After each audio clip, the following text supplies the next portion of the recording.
आज पंडितजीने आमचा हात बघून असं काही सांगितलं याची मी कल्पना पण नव्हती केली. तर काल आम्ही आलो होतो सुरेश काकाच्या घरी, कारण त्याच्या घराचा आज वास्तूक आहे. इकडे स्वयंपाक बनवणं सुटायने ते आम्हाला पण कामी लावून दिलं गुलाबजामुन बनवण्याच्या, कारण तुम्हाला माहीतच आहे घरचा कार्यक्रम असल्यावर आपल्याला तर दाखवाच लागते की आपण खूप कामाचे आहे म्हणून.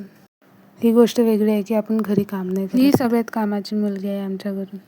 थोड्या वेळात पंडितजी पण आले होते. त्यांनी आमचा हात बघितला, पहिले वैष्णवीचा बघितला. तुम्हीच ऐकून का तिचं काय सांगा. कला आहे तुझ्या हातात. नंतर माझा हात बघितला, पण माझा हात बघून त्यांनी बिलकुल चांगलं नाही सांगितलं.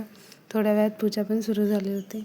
इकडे स्वयंपाक बनवणं सुरू होता आणि तिकडे हवन सुरू झाला होता. हवनच्या धुवामुळे हॉलमध्ये पूर्ण धुवा झाला होता, त्यामुळे सगळे बाहेर चालले गेले.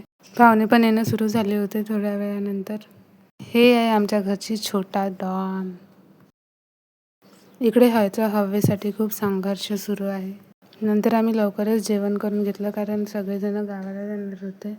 पण मी उद्या जाणार आहे, कारण गाडीवरती जागा नाही आहे. नंतर आम्ही स्लॅबवर आलो होतो. आम्ही बघितलं की त्या साईडनं आमचे कपडे पडू नये म्हणून या त्या साईडनं खाली उतरला होता. ह्या खाली तो उतरला, पण नंतर याला वरती चढताच नाही येत होतं.